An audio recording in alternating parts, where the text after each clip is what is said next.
આપણે હાઇપોફોસ્ફરસ એસિડ.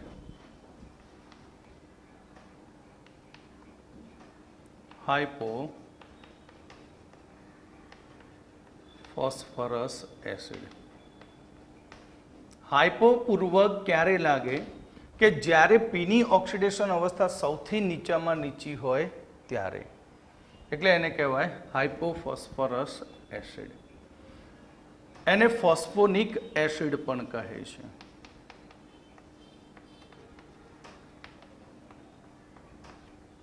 જેને ફોસ્ફોનિક એસિડ પણ કહે છે. જેનું structure P double bond O, OH, H, H. તો અહીંયાથી એક જ H રિલીઝ થાય, માટે મોનોબેઝિક એસિડ છે. મોનોબેઝિક એસિડ, જેમાં એક પીઓ બંધ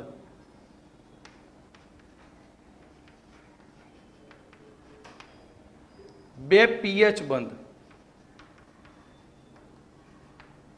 અને એક પીઓએચ બંધ છે, અને એક પીઓએચ બંધ છે. હાઇપોફોસ્ફોરિક એસિડ.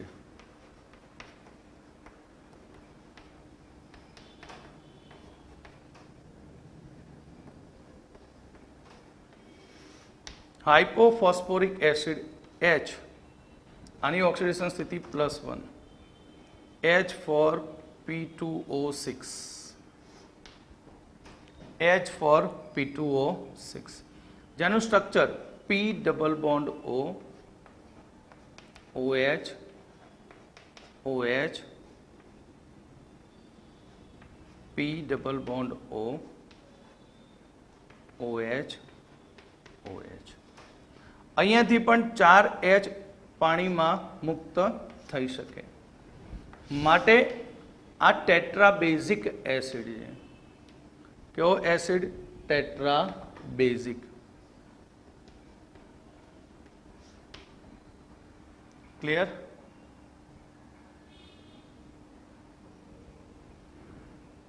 હવે જોઈએ તો પીઓ બંધ, તો બે પીઓ બંધ, એક પીપી બંધ.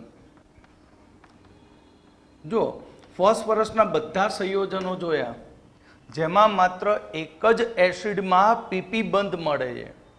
કયામાં? હાઇપોફોસ્ફોરિક એસિડ. અને 4 POH બંધ અને એક POP બંધ બને, અને એક કયો બંધ બનશે? POP. હવે આપણે એસિડની એસિડિક પ્રબળતાની વાત કરીએ.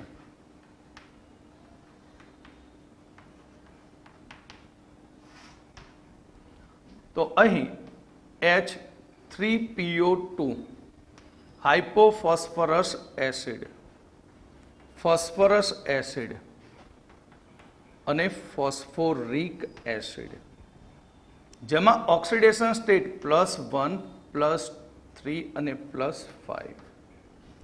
સામાન્ય રીતે આપણે એવું કહીએ છીએ કે જેમ જેમ સેન્ટ્રલ એટમની મધ્યસ્થ પરમાણુની ઓક્સિડેશન અવસ્થા વધતી જાય તેમ તેનો એસિડિક ગુણ વધતો જાય. એટલે ઘણા બધા રેફરન્સ બુકોની અંદર એસિડિક ક્રમ સૌથી વધારે એસિડિક ફોસ્ફોરિક એસિડ બનાવેલો છે. પણ છેલ્લા વર્ષની અંદર જી એડવાન્સમાં આ MCQ તરીકે પૂછાયું હતું, તો એસિડિક પ્રબળતાનો ક્રમ આનાથી વિરુદ્ધ આપ્યો હતો, જે અપવાદ તરીકે આખા ઇનઓર્ગેનિકમાં છે. ઇનઓર્ગેનિકની અંદર આ સૌથી મોટો અપવાદ, એક્સેપ્શન. સામાન્ય રીતે મોટાભાગે બધામાં એમ જ કહેવાય કે જેમ જેમ ઓક્સિડેશન આંક વધતો જાય તેમ તેમ એસિડિક પ્રબળતા વધતી જાય. પણ અહીંયા એસિડિક પ્રબળતા હાઇપોફોસ્ફરસ એસિડની વધારે ગણી છે. તો એનું પહેલાં સ્ટ્રક્ચર જોઈ લઈએ. H, H, P double bond O, OH, OH અને આ H. P double bond O,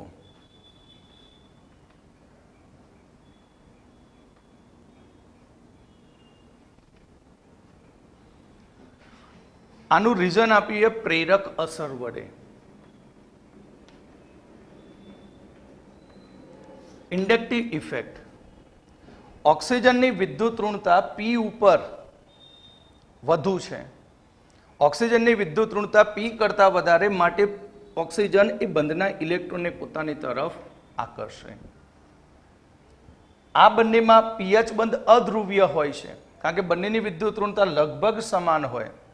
અહીંયા આપણને બંધમાં ધ્રુવ્યતા જોવા મળતી હોય. એટલે આ O ઇન્ડક્ટિવ ઇફેક્ટ કરે એટલે એની ઇફેક્ટ OH ઉપર જાય. પરિણામે આ બંધના ઇલેક્ટ્રોન, કારણ કે અહીંયા ઓક્સિજન ઉપર લોન પેર છે વધારાના, એટલે એ ઇલેક્ટ્રોનને પોતાની તરફ શું કરે? આકર્ષે. જેથી અહીંયાથી H સહેલાઈથી મુક્ત થાય. જ્યારે અહીં ઇન્ડક્ટિવ ઇફેક્ટ લાગે ત્યારે અહીં બે OH ઉપર ઇફેક્ટ થાય. ખેંચનારો એક અને આવનારા કેટલા? એ બે. માટે પ્રેરક અસર બે ભાગમાં શું થઈ જાય? વહેંચાઈ જાય. જેના લીધે અહીંયાથી H આનાથી ધીમી ગતિથી છૂટો પડે. આ ફાસ્ટ છૂટો પડે, આ ધીમેથી. જ્યારે અહીંયા ઇન્ડક્ટિવ ઇફેક્ટ એ 3 OH ઉપર વહેંચાય છે. હવે 3 ભાગ ઉપર વહેંચાય તો H સહેલાઈથી છૂટો પડે નહીં. જેમ અહીંયા ધ્રુવ્યતા વધતી જાય તેમ H સહેલાઈથી છૂટો પડતો જાય. ક્લિયર? એટલે અહીં આ એક્સેપ્શન ખાસ યાદ રાખવા જેવું છે કે હાઇપોફોસ્ફરસ એસિડ સૌથી વધુ એસિડિક અને ફોસ્ફોરિક એસિડ સૌથી ઓછો એસિડિક છે, જે જી એડવાન્સની અંદર પૂછાઈ ગયેલો છે. બીજું કે એની રિડક્શન કરતાની પ્રબળતા.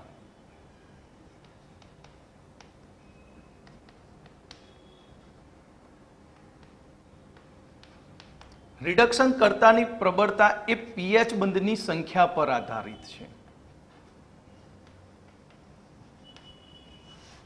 પીએચ બંધની સંખ્યા વધે તો રિડક્શન કરતાની પ્રબળતા વધે. રિડક્શન કરતાની પ્રબળતા વધે. માટે H3PO2 ગ્રેટર દેન H3PO3 અને સૌથી નિર્બળ રિડક્શન કરતા ફોસ્ફોરિક એસિડ એટલે ઓક્સિડેશન કરતા બની જાય. કેમ? કારણ કે આમાં 2 પીએચ બંધ છે, જ્યારે આમાં કેટલો પીએચ બંધ? 1 પીએચ બંધ, જ્યારે આમાં 0 છે. ક્લિયર?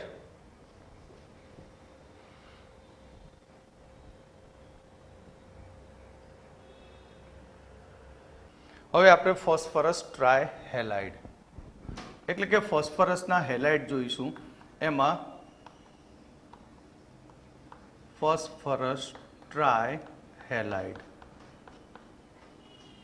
જ્યાં X અરે phosphorus ટ્રાયહેલાઇડ PX3 X FCl BrI,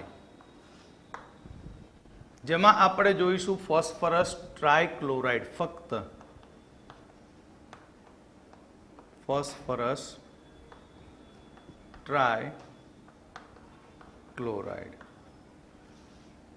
PCl3. તો phosphorus trichloride P lone pair Cl Cl Cl. એટલે આકાર જોઈએ તો સંકરણ મુજબ સંકરણ sp3 પણ આકાર ત્રિકોણીય પિરામિડ.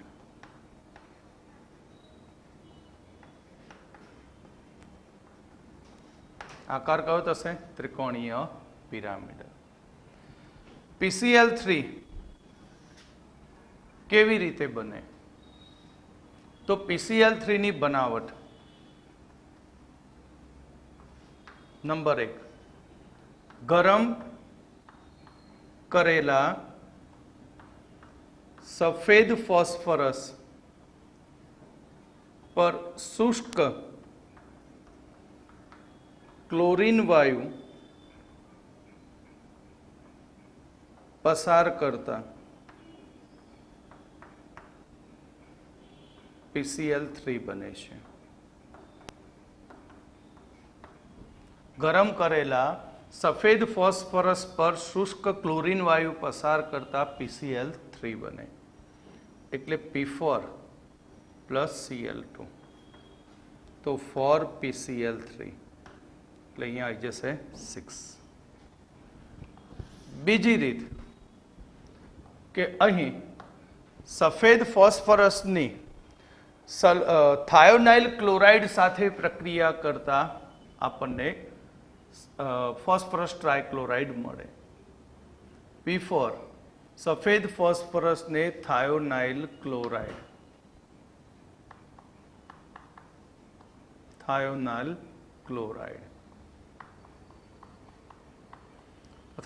ક્લોરાઇડ સાથે પ્રક્રિયા કરીએ 8 મોલ, તો તેમાંથી 4 PCl3 plus 8 4SO2 plus 2S2Cl2 sulphur chloride.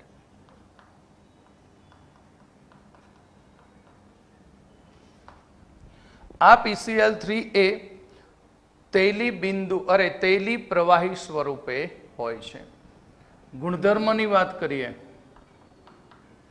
તો ગુણધર્મમાં નંબર 1, રંગવિહીન તૈલી પ્રવાહી સ્વરૂપે.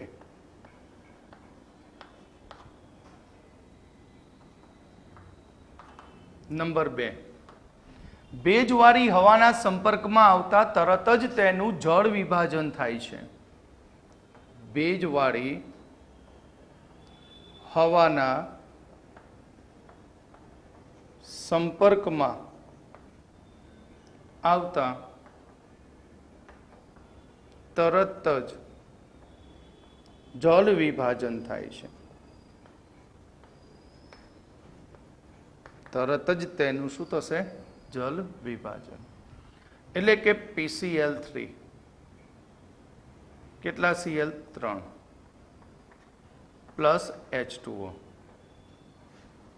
તો H2O માંથી H પ્લસ અને OH, એટલે અહીંયાથી આ ભાગ નીકળી જાય અને તેના સ્થાન ઉપર એક OH આવે, અને આ રીતે વારા પરથી 3 Cl નું પાણી વડે જળ વિભાજન થતાં H3PO3 phosphorus acid plus 3HCl બની જાય. ક્લિયર?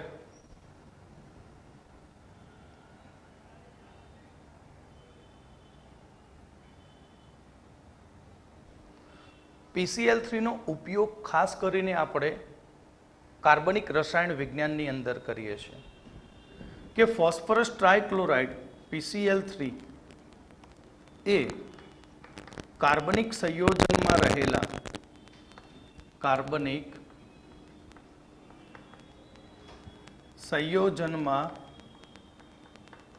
રહેલા OH સમૂહનું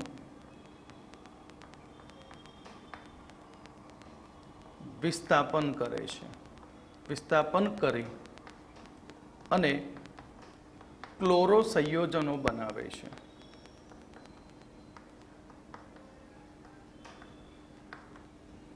જેમ કે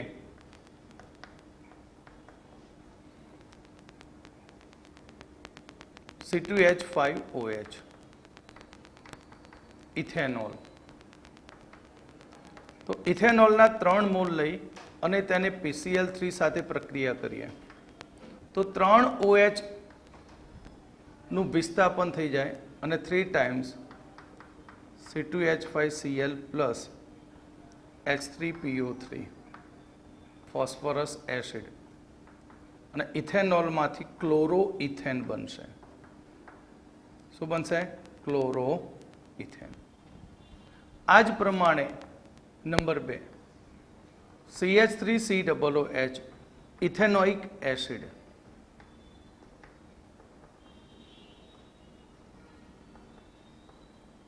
ઇથેનોઇક એસિડ અથવા એસિટિક એસિડ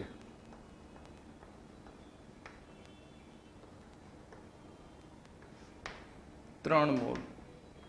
હવે આની PCl3 સાથે પ્રક્રિયા કરું તો Cl વડે 3 OH નું શું થઈ જાય? વિસ્થાપન. અને 3 CH3COCl plus H3PO3. Acetyl chloride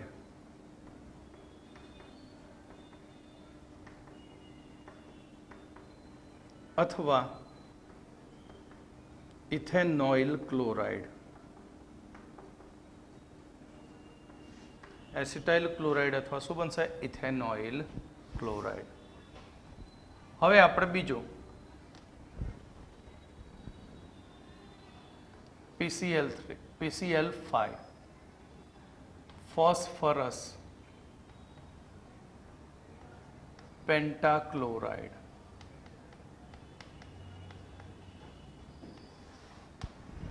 phosphorus પેન્ટાક્લોરાઇડ તો ફર્સ્ટ એની બનાવટ તો નંબર 1, સફેદ ફોસ્ફરસને વધુ પ્રમાણમાં ક્લોરીન સાથે પ્રક્રિયા કરતા, વધુ પ્રમાણમાં ક્લોરીન સાથે શું કરીશું? પ્રક્રિયા. તો ત્યાં 4PCl5 બનશે. શું બનશે? 4PCl5 phosphorus પેન્ટાક્લોરાઇડ. નંબર 2, સફેદ ફોસ્ફરસની સલ્ફ્યુરાઇલ ક્લોરાઇડ સાથે પ્રક્રિયા કરતા 10 મોલ SO2Cl2. સલ્ફ્યુરાઇલ ક્લોરાઇડ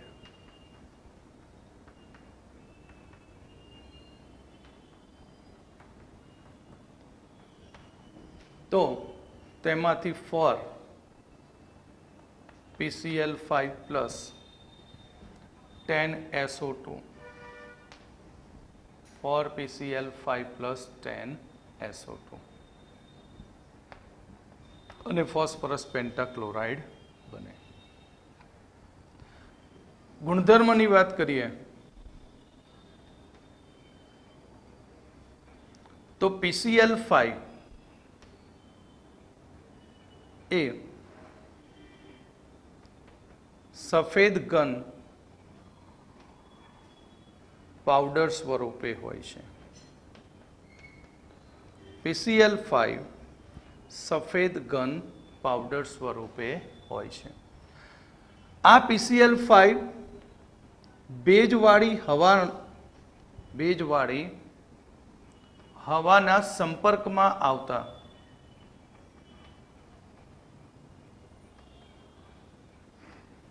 PCl5 ભેજવાળી હવાના સંપર્કમાં આવતા પ્રથમ ફોસ્ફરસ ઓક્સોક્લોરાઇડ બનાવે અને અંતે તે ફોસ્ફોરિક એસિડ બને છે. શું બનશે? ફોસ્ફોરિક એસિડ બને છે. એટલે PCl5 પ્લસ H2O. તો અહીં સૌથી પહેલા એક HCl છૂટો પડશે અને બનશે POCl3. 2 HCl છૂટા પડશે અને બનશે POCl3. અને આ POCl3 જે બન્યો એ POCl3 ની પાણી સાથે ફરીથી જળ વિભાજન થાય એટલે તેમાંથી મળશે H3PO4 પ્લસ 3HCl અને ફોસ્ફોરિક એસિડ બને. શું બનશે? Phosphoric acid.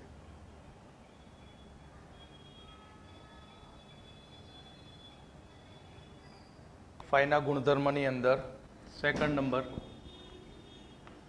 જો PCl5 ને ગરમ કરતા ઉર્ધ્વપાતન થાય છે, ઉર્ધ્વપાતન પામે છે. ઉર્ધ્વપાતન મતલબ એ વાયુમાં રૂપાંતર પામી શકે.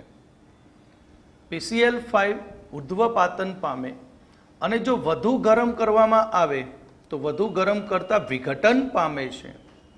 વધુ ગરમ કરતા વિઘટન પામે છે. વિઘટન પામે એટલે તૂટી જાય.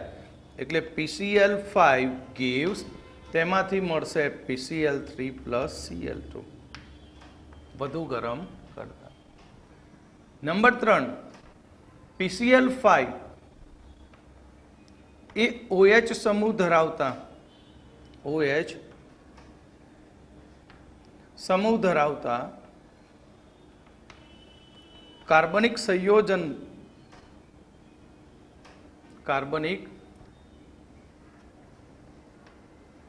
સંયોજનને ક્લોરો વ્યુત્પન્નમાં એટલે ક્લોરો સંયોજનમાં પરિવર્તિત કરે છે. જેમ આપણે PCl3 માં આલ્કોહોલ અને એસિડમાં Cl દાખલ કર્યો તે જ પ્રમાણે PCl5 ની મદદથી પણ પ્રક્રિયા કરી શકાય. પણ રિએક્શન થોડી સમીકરણમાં ચેન્જ આવશે. C2H5OH ઇથેનોલ પ્લસ PCl5, તો અહીંયા C2H5Cl બરાબર, C2H5Cl plus POCl3 plus HCl, ક્લોરોઇથેન.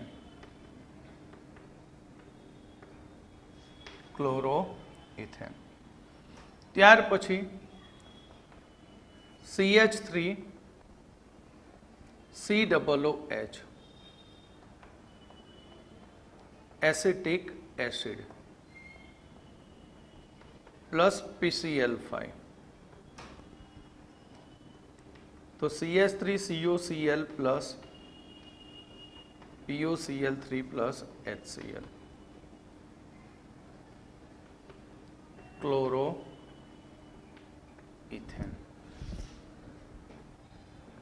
શું મળશે? ક્લોરોઇથેન. નંબર 4, ધાતુની PCl5 સાથે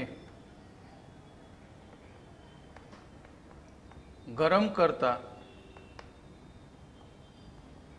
તેના અનુવર્તીય ક્લોરાઇડ બને છે.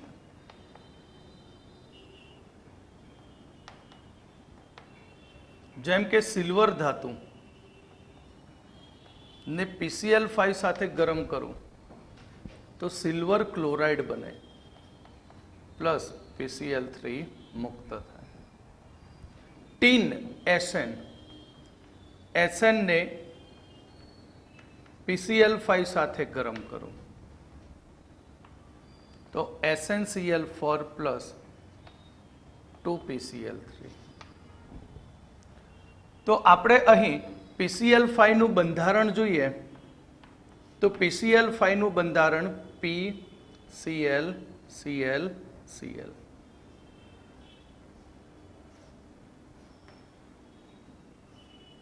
Cl Cl. વાયુ અવસ્થા અથવા પ્રવાહી અવસ્થામાં ત્રિકોણીય પિરામિડલ આકાર ધરાવે. ત્રિકોણીય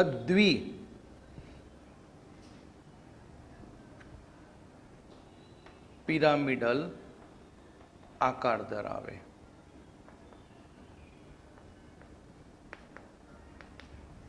અને સંકરણ કયું? sp3d. સંકરણ કયું?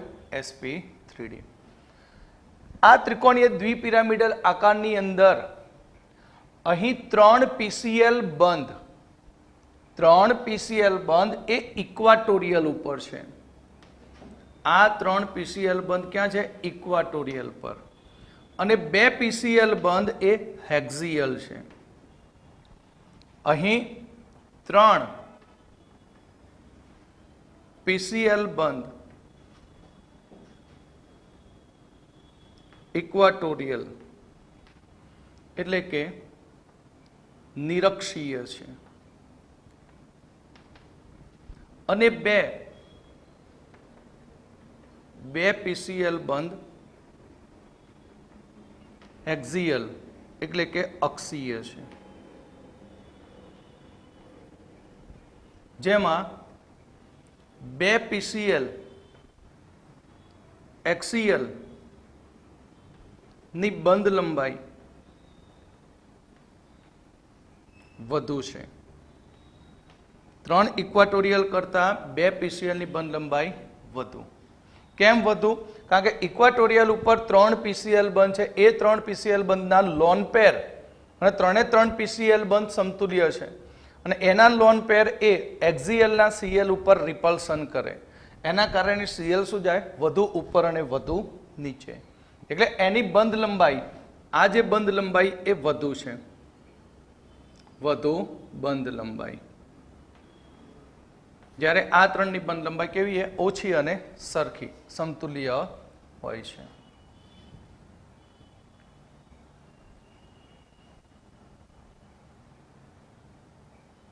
ચલો સમૂહ 16, બરાબર. તો આપણે સમૂહ 15 કમ્પ્લીટ કર્યો. હવે સમૂહ 16. સમૂહ 16નું પ્રથમ તત્વ ઓક્સિજન, માટે આને ઓક્સિજન સમૂહના તત્વો કહેવામાં આવે છે, અથવા આને ચાલ્કોજન પણ કહેવાય. ઓક્સિજન સિવાયના બાકીના તત્વોને શું કહેવામાં આવશે? ચાલ્કોજન.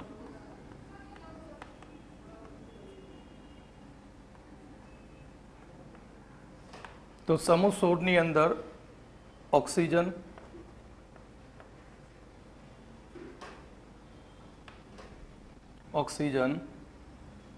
ઇલેક્ટ્રોન રચના He complete 2s2 2p4, sulphur S electron રચના Ne complete 3s2 3p4, selenium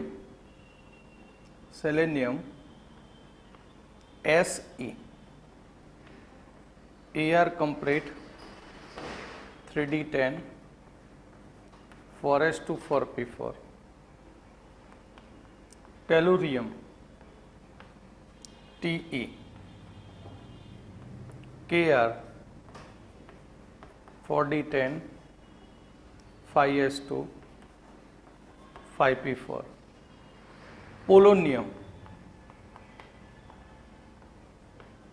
Po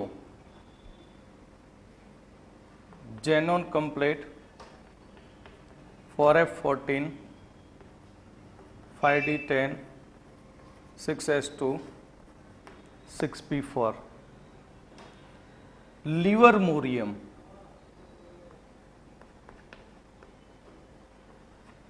Lv radon 5f14 6d10 7s2 7p4. અહીં સમૂહ 16ની અંદર ઓક્સિજન અને સલ્ફર અધાતુ તત્વ છે. સિલેનિયમ અને ટેલુરિયમ અર્ધધાતુ તત્વ, મેટેલોઇડ અથવા ઉપધાતુ તત્વ. પોલોનિયમ કે જેનો અર્ધ આયુષ્ય સમય T½ 13.8 દિવસનો છે, એટલે રેડિયો એક્ટિવ તત્વ છે. લિવરમોરિયમ એ સંશ્લેષિત રેડિયો એક્ટિવ તત્વ, સંશ્લેષિત રેડિયો એક્ટિવ તત્વ જે અલ્પ પ્રમાણમાં મળે.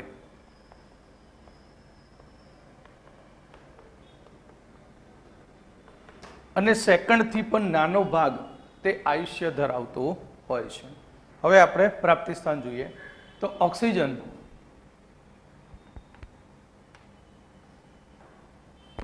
જે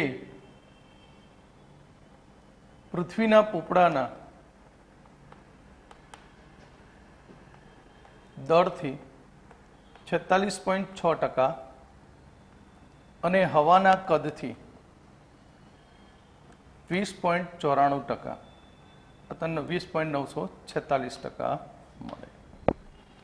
સલ્ફર સલ્ફર કે જેનું પ્રચુરતા પ્રમાણ 0.3 થી 0.1% જેટલું 0.3 થી 0.1% જેટલું મળે. સલ્ફર આપણને સલ્ફેટ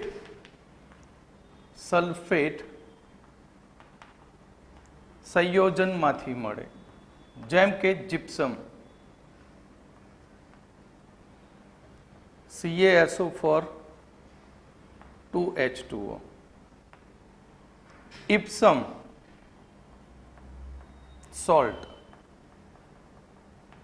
MgSO4 7H2O, બેરાઇટ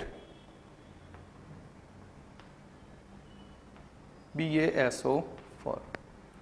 આ ઉપરાંત સલ્ફાઇડ સ્વરૂપે મળશે, સલ્ફાઇડ સંયોજન સ્વરૂપે galena PbS, zinc blende ZnS, copper પાયરાઇડ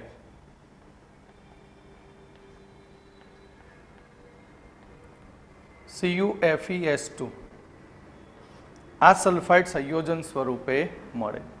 આ ઉપરાંત સલ્ફર જે આપણને ઊન, વાળ, ડુંગળી, લસણ, પ્રોટીન, રાઈ વગેરેમાંથી મળે છે.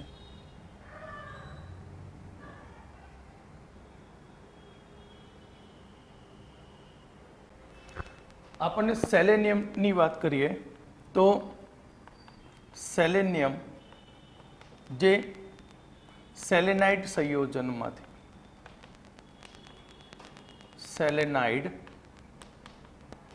સંયોજનમાંથી ટેલુરિયમ જે ટેલ્યુરાઇડ સંયોજનમાંથી અને પોલોનિયમ જે યુરેનિયમ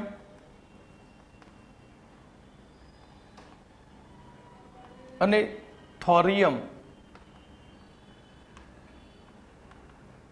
રેડિયોએક્ટિવ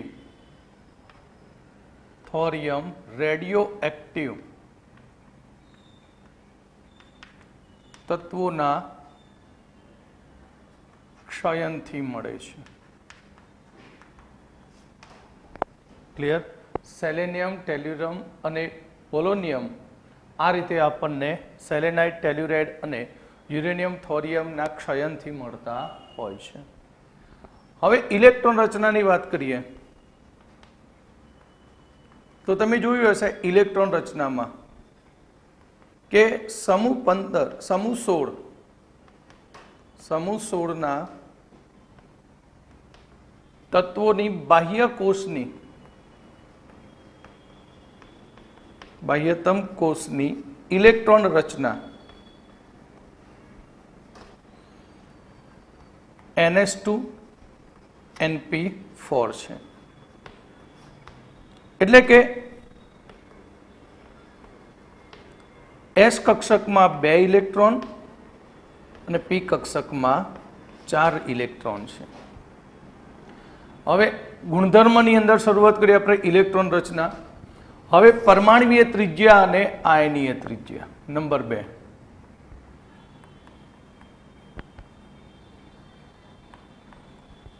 પરમાણ્વીય ત્રિજ્યા અને આયનીય ત્રિજ્યા. તો હંમેશા સમૂહમાં ઉપરથી નીચેની તરફ જતા પરમાણ્વીય ત્રિજ્યામાં શું થાય? વધારો થાય. સમૂહમાં ઉપરથી નીચેની તરફ જતા સહસંયોજક ત્રિજ્યા અને આયનીય ત્રિજ્યા વધે છે ટોપ ટુ બોટમ. કેમ? કારણ કે n મુખ્ય ક્વોન્ટમાંક વધે. મુખ્ય ક્વોન્ટમાંક વધે તો પરમાણવીય કદ વધે, અને પરમાણવીય કદ વધે એટલે બંને પ્રકારની ત્રિજ્યાના મૂલ્યમાં શું થાય? વધારો થાય. તો સમૂહમાં ઉપરથી નીચેની તરફ જતા મુખ્ય ક્વોન્ટમાંક n વધે એટલે કક્ષકની સંખ્યા જેમ જેમ વધતી જાય તેમ તેમ પરમાણુ કદ વધે અને અહીં ત્રિજ્યાનું મૂલ્ય વધતું હોય છે. ત્રીજું, આયનીકરણ ઉર્જા અથવા આયનીકરણ એન્થાલ્પી. તો આયનીકરણ એન્થાલ્પીનો પણ આન્સર તમે આપી શકો કે સમૂહમાં ટોપ ટુ બોટમ તરફ જાઓ, ઉપરથી નીચેની તરફ જતા n વધે એટલે શું થાય? પરમાણવીય કદમાં વધારો થાય, અને પરમાણવીય કદ વધે તો આયનીકરણ એન્થાલ્પી અથવા આયનીકરણ ઉર્જા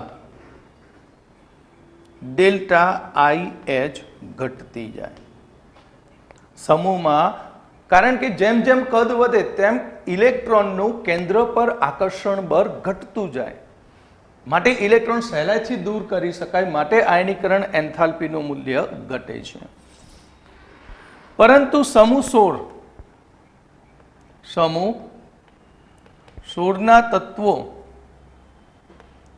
આયનીકરણ એન્થાલ્પી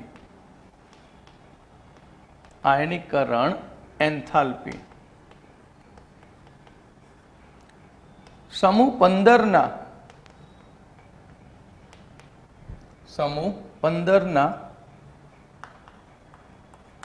આવર્તના તત્વો કરતા ઓછી હોય છે. સમૂહ 15 કરતા સમૂહ 16ની આયનીકરણ એન્થાલ્પી તત્વની ઓછી હોય. એક્ઝામ્પલ તરીકે કેમ? તો એક્ઝામ્પલ તરીકે આપણે લઈએ નાઇટ્રોજન અને ઓક્સિજન. નાઇટ્રોજનની ઇલેક્ટ્રોન રચના 2s2 2p3 છે. ઓક્સિજનની ઇલેક્ટ્રોન રચના 2s2 2p4 છે. અહીં નાઇટ્રોજનમાં p કક્ષક p3 છે. p3 મતલબ અર્ધપૂર્ણ છે. p3 એટલે કે અર્ધપૂર્ણ કક્ષક.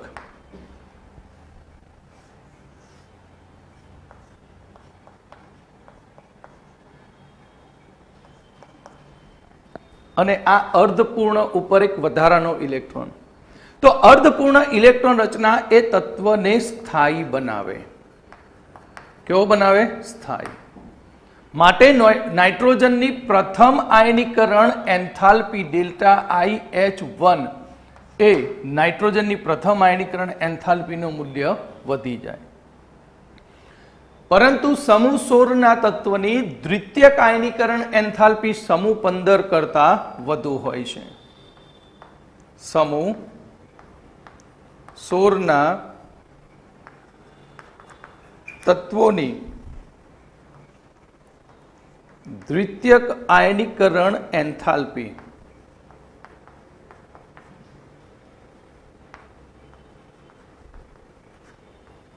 સમૂહ 15ના તત્વો કરતા વધુ હોય છે.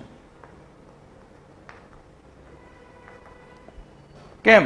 તો હવે એક ઇલેક્ટ્રોન ગુમાવી N+ બને, ઓક્સિજન એક ઇલેક્ટ્રોન ગુમાવી O+, તો N+ ની ઇલેક્ટ્રોન રચના 2s2 2p2 થઈ જશે અને આની થશે 2s2 2p3. હવે O+ બને એટલે આ કક્ષક કેવી બનશે? અર્ધપૂર્ણ. અને અર્ધપૂર્ણ ઇલેક્ટ્રોન રચના એ સ્થાયી બનાવે તત્વને. માટે second ionisation energy delta IH2 જે ઓક્સિજનની વધારે. એટલે કે સમૂહ 16ના તત્વની આયનીકરણ એન્થાલ્પી દ્વિતીયક સમૂહ 15 કરતાં વધુ હોય છે.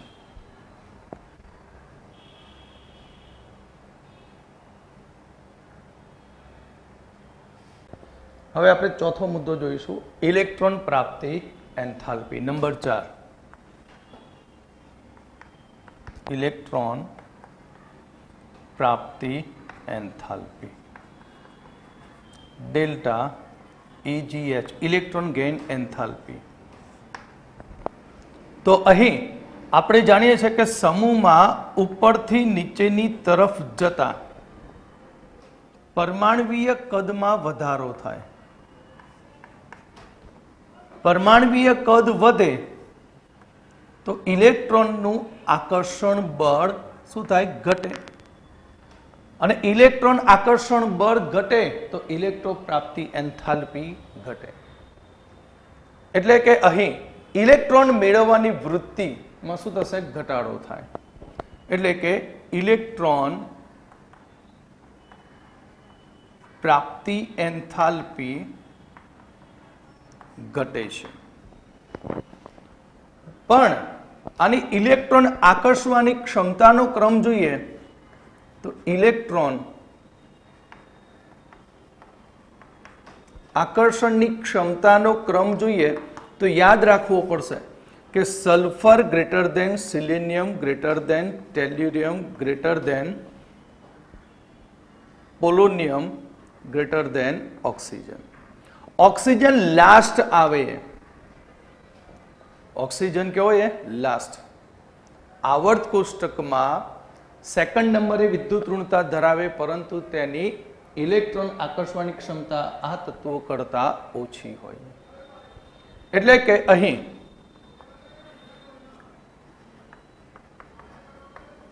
સલ્ફર કરતા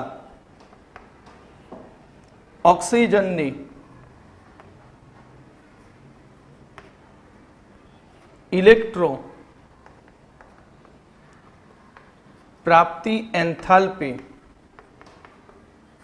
સલ્ફર કરતા ઓક્સિજનની ઇલેક્ટ્રો પ્રાપ્તિ એન્થાલ્પીનું મૂલ્ય ઓછું ઋણ હોય છે. ઓછું ઋણ હોય છે. કેમ? તો આપણે સમજીએ કે સલ્ફર અને ઓક્સિજન. સલ્ફર એ 3p કક્ષકનું એલિમેન્ટ છે. સલ્ફરની ઇલેક્ટ્રોન રચના શું છેલ્લે? 3p4. અને આ છે 2p કક્ષકનું એલિમેન્ટ. અહીં સલ્ફરમાં વાત કરીએ તો 3p કક્ષક છે, કદમાં કેવી છે? મોટી. 3p કક્ષક કદમાં મોટી હોય તો ઇલેક્ટ્રોન એકબીજાથી કેવા ગોઠવાય? દૂર દૂર ગોઠવાય. પરિણામે બહારથી આવતા ઇલેક્ટ્રોન ઉપરનું આકર્ષણ બળ વધુ હોય. આકર્ષણ બળ વધુ. કેમ? કારણ કે ઇલેક્ટ્રોન ઇલેક્ટ્રોન વચ્ચે ગેપ છે.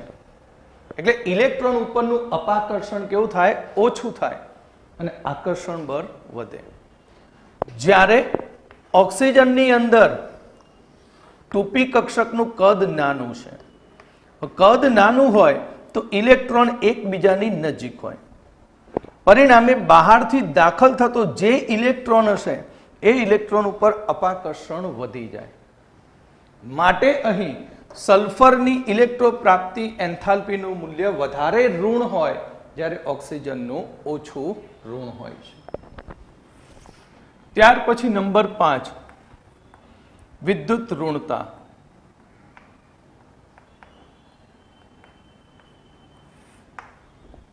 Electronegativity EN. અહીં સમૂહમાં ઉપરથી નીચેની તરફ જતા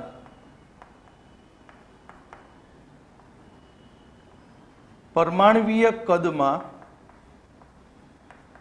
વધારો થવાથી વિદ્યુત ઋણતાનું મૂલ્ય ઘટે છે. વિદ્યુત ઋણતાનું મૂલ્ય શું થાય? ઘટતું જાય.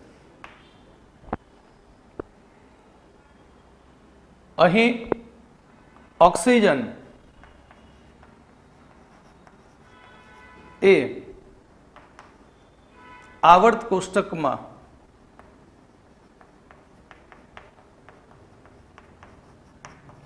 ફ્લોરિન પછી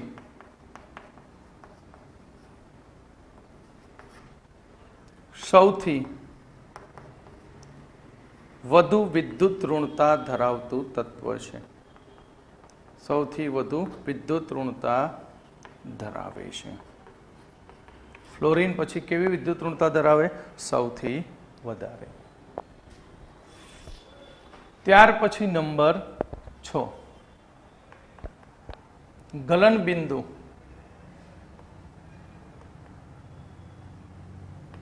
અને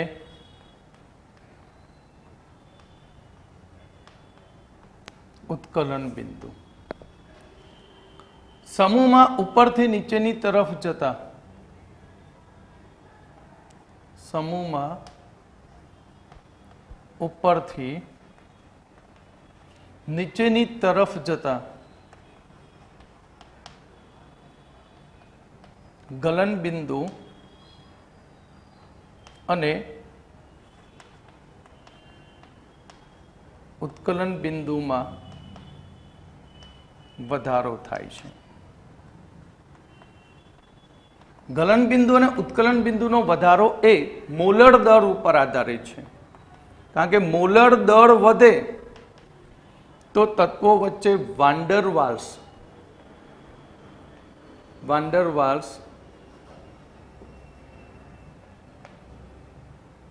આકર્ષણ બળ વધે અને આ આકર્ષણ બળ વધવાને કારણે ગલન બિંદુ વધે અને ઉત્કલન બિંદુ પણ વધે. અહીં ઓક્સિજન અને સલ્ફરના ગલન બિંદુ અને ઉત્કલન બિંદુ વચ્ચે મોટો તફાવત હોય છે. સલ્ફર ઓક્સિજન અને સલ્ફરના ગલન બિંદુ અને ઉત્કલન બિંદુમાં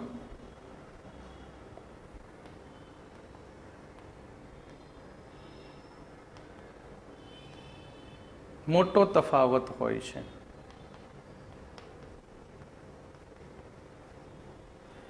કેમ? કારણ કે ઓક્સિજન અને સલ્ફર અણુઓની પરમાણુકતા જુદી જુદી છે. ઓક્સિજન અણુ એ O2 સ્વરૂપે છે, જ્યારે સલ્ફર અણુ S8 સ્વરૂપે છે. તફાવતનું કારણ શું? તફાવતનું કારણ O2 અણુ ની પરમાણુકતા 2 છે, જ્યારે S8 અણુ ની પરમાણુકતા 8 છે. માટે S8 ની અંદર વાન્ડરવાલ્સ ફોર્સ વધારે, વાન્ડરવાલ્સ આકર્ષણ બળ વધુ.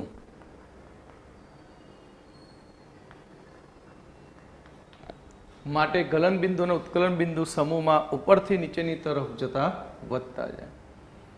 અને ઘનતા તો નંબર 7. ઘનતા તો હંમેશા માટે ટોપ ટુ બોટમ પરમાણવીય કદના વધારા કરતા પરમાણવીય દળનો વધારો વધુ હોવાથી ઘનતા વધે. એટલે ટોપ ટુ બોટમ ઓક્સિજનથી પોલોનિયમ તરફ જતા ઘનતા હંમેશા વધતી જાય.